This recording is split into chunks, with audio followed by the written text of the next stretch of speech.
Përshëndetje zotëri, përshëndetje, ju kam studiuar dhe ti ke një biznes të jashtëzakonshëm, ke një biznes të suksesshëm. A do të bëhesh akoma më tepër i suksesshëm? Ha? A do apo jo? Më thuaj, unë jam këtu për ty. Bullshit. Nëse e kap veten duke bërë kështu skenash, bullshit. Është idiotlik komplet. Çfarë mendon ti se klienti nuk po e kupton që ti po bën lajka? Nuk po mendon klienti që çfarë tipi që ka ky? No, neve në closing asnjëherë nuk sillemi kështu. Ne vërtet e studiojmë klientin, edhe që ta studiosh klientin është puna më e rëndësishme që ti mund të bësh. Studio klientin përpara se ta takosh, por kujdes se si qasesh, kujdes se si ti e takon klientin. Nuk mund t'i thuash dot gjëra superlative pa e njoft fare, sepse ai nuk ka krijuar konfliktin, atë konfidencialitetin tek pjesën e besimit tek ty. Nëse se ti do t'i drejtohesh në këtë lloj forme, edhe në këtë lloj tonaliteti. Përshëndetje zotëri. Kupton? Si jam unë, jam duke folur me fytyrë. Përshëndetje zotëri. No, nuk flasim kështu closer. Closer flasim poshtë me qoksin edhe me diafragmë, poshtë bark. Përshëndetje zotëri. Kështu kemi autoritet. Dhe në momentin që ti po flet me të klienti, duhet të krijosh një besimin tek ky dhe pastaj të mund të kesh ta lejosh veten që mund t'i bësh në një kompliment nëse është e nevojshme. Por gjithmonë mba mend, klienti nuk është mbreti dhe ti nuk je ai tipi që ai është y dhe ti je poshtë fare. Ai është këtu dhe ti je këtu. No. Ti je këtu edhe ti je okay. Ajo këshilla ime për ty si closer është që nëse ti gjendesh në një situatë ku ti do të takosh klientin për të parë edhe do të gjesh një hook, do të gjesh një mënyrë se si të sillesh me të edhe si ta bësh atë klientin për vete, atëherë atë qasje kur danger, mos e bëjmë kur. Ajo nuk lejohet. Po si mund të bësh një qasje? Po një qasje mund të jetë për shembull që ti duke studiuar klientin, Instagramin, Facebookun, TikTokun, unë mbyll TikTokun tash për një vit, është që mund të përdorësh një event të ti edhe të thellohesh më tepër. Një event të ti edhe mund të ta pyesësh më tepër, shikoj se pash në këtë Instagramin tënd apo në këtë website-in tënd edhe pash këtë gjë. Si shkoi? Këtu ti e tregon më tepër veten ekspert, sepse ai ndihet më i përfshirë, sepse ti je një person serioz, je një partner biznesi serioz. Dhe duke i dhënë atij mundësinë që ai të flasë akoma më tepër. Ma mend që sa më shumë të flasë klienti, aq më shumë blen. Neve në Closer Academy, Closer Masterclass është tamam programi i duhur, neve mësojmë këtë pjesën që si të bëj klienti të blej vetë dhe jo neve t'ia shesim. Si ai të bëj, nuk e di, nëse ke dëgjuar Grant Cardone, people hate to be sold, but love to buy. Në anglisht tingëllon tamam, kurse në shqip është gjë e vështirë. Pra njerëzit e kanë të merr të jenë të shitur. T'ja ushesësh ti, t'ja imponosh ti. Po çka kanë? Atë ëndër që të blejnë vetë. Atëherë, si mund ta joshësh ti klientin që ai të blej vetë? Si mund ta joshësh ti klientin që ai të ndihet sikur e ka zgjedhur ai produktin apo shërbimin, jo sikur ja ke shitur ti me zor? Atëherë, neve në Closer mësojmë teknikat se si mund ta realizosh këtë gjë. Asnjëherë duke bërë impresionime, asnjëherë duke bërë madhështirë, asnjëherë duke bërë superlativa, të cilat janë totalisht gabim. Sepse mba mend diçka. Kur flasim për high ticket closing, po flasim për closer high ticket që shet produkte të shtrenjta. Mba mend që ky klient është shumë fin. Ky klient është shumë smart. Ke parasysh ti po flet me një six figure, 6 shifra guy, 7 shifra, 8 shifra guy. Ai është ty sa ka pa ai si ty, ai shumë fin. Dhe ai e nuhat kur ti po i bën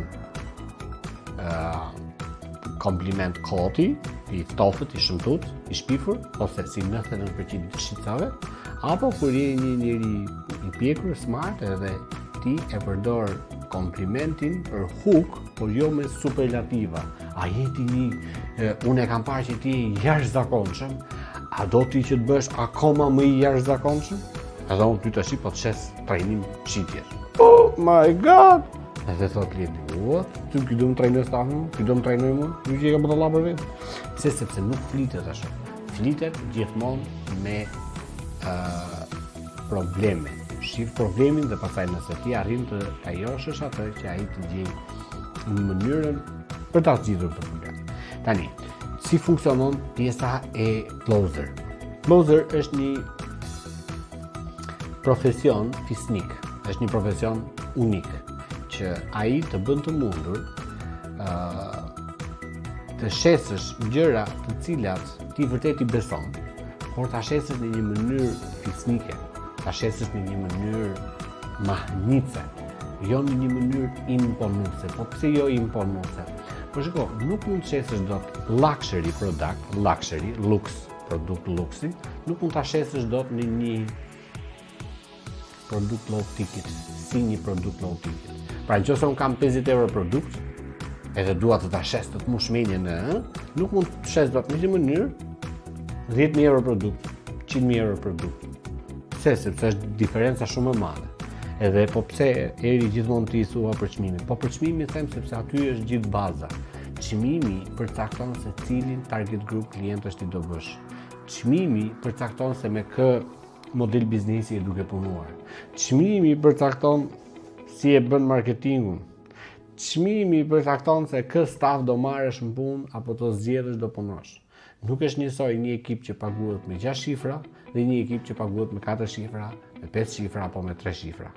Kështu që kjo është diferenca e madhe ndërmjet çmimit dhe closerit, pra produktit. Kështu që ajo këshilla ime është kjo. Në momentin që ti je në një pozicion shitjeje dhe je në një pozicion shitje hajdike, pra me çmime të larta, pozicionimi yt, postura jote nuk duhet të jetë si një low ticket, por duhet të jetë si prestigjioz, si brand. Nëse ti je një brand dhe ke reputacionin të parin, ke atë fuqinë tënde tek emri, tek prestigji yt, ti nuk do ta shesësh veten lirë, nuk do ta shesësh veten në një sjellje shqyr o zoti mas shqyr që takova, ti do blesh produktin tim. Edhe unë nga produkti që ti po merr, do marr komision edhe do paguaj faturën. Do paguaj faturën se dita, s'kam ku paguaj faturën. Jo. Klienti high ticket është klient shumë smart. Ai e nuhat kur ti je i lidhur me komisionin, edhe kur ti je i lidhur me shitjen e detyrueshme, dhe nuhat kur ti je shumë fin, je shumë smart, je shumë closer që ti e bën vetë atë klientin në blej. Ti duke përdorur teknikat e tua, teknikat e closerit, ti mund ta joshësh klientin në atë lloj forme që ai të kuriozohet edhe ai të thotë, shiko, do të bëj produktin. Shiko, do të bëj produktin. Lutem. Edhe gjithmonë në shitje kur është një closer, ai thotë urime, përgëzime. Edhe klienti thotë, faleminderit që më ndihmove ta blej. Faleminderit. Klienti kur blen te closeri thotë faleminderit. Shumë faleminderit. Ti më ndryshove jetën. Faleminderit. Kurse një shitës tradicionale apo një shitës si themi kuçetër, si ato kuçetër, neve faleminderit zotëri që bleve produktin tim. Faleminderit shumë sepse ti je një shitës shumë, ti je një klient shumë i mirë. Okej? Kështu që bëni kujdes tek mënyra se si ti e pozicionon klientin. Kam shumë raste kur ti që në fillim çfarë do lloj gjëje që thua, që në fillim ti e humb bisedën. E humb bisedën pikërisht me ato 5 minutat e para takimit, që me 3 minutat e para takimit, që me 2 minutat e para.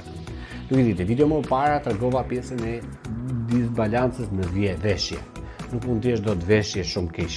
Njëri tjetë sportiv, tjetri tjetë klasik me kostume me kollare, no. Duhet të jetë të dy njësoj. E dyta është pjesa, kjo që po them tani, pozicionimi. Klientët që janë high ticket, që janë big numbers, ata nuk duan të merren fare me të tillë shitës.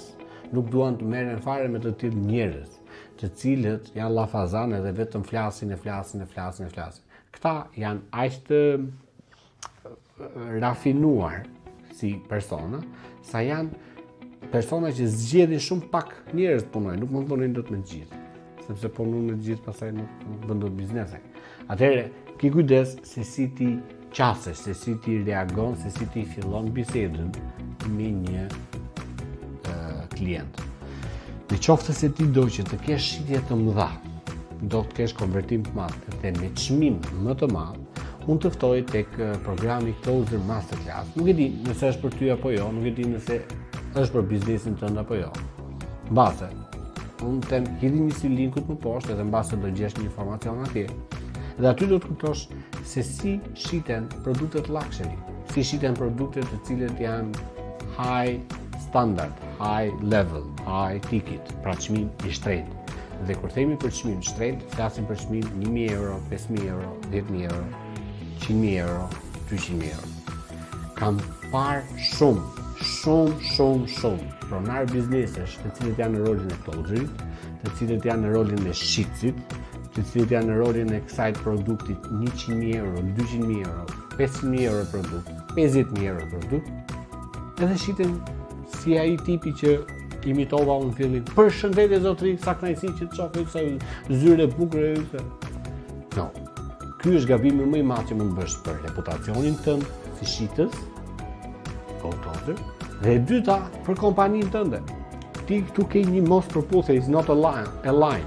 Nuk përputhet çmimi i produktit me sjelljen tënde. Ti ke një produkt në 100.000 euro dhe sillesh kështu si legend, sillesh. No, do të sillesh si i tillë, sepse ti je high ticket, ti je çmim i lartë. Eri, po shiko se unë nuk kam një çmim të lartë, kam një çmim të ulët. Okej, mundet të shohim se si mund ta ripaketosh produktin tënd edhe si mund ta bësh më të shtrenjtë. Gjithmonë me zgjuarsi dhe me duke ndihmuar më tepër klientin. Nëse kjo video të pëlqeu, jepi një like aty tek pjesa poshtë, komento këtu poshtë nëse je dakord apo jo me këtë që unë them, dhe pse jo, mund të lësh një telefonat ose një konsulencë falas për biznesin tënd, nëse ky tipi që unë them, ky closer që unë them, i bën punë biznesit tënd apo jo. Ti mund të jesh një pronar biznesi ose mund të jesh një punonjës aty, mund të jesh një shitës aty. Nëse ti je thjesht një telefonat falas edhe jo më shumë se sa 30 minuta, 20 minuta, nuk, jo shumë, thjesht një telefonat për të parë nëse ka një mundësi që biznesi yt të kalojë në next level. Deri atëherë të pres. Shko high ticket.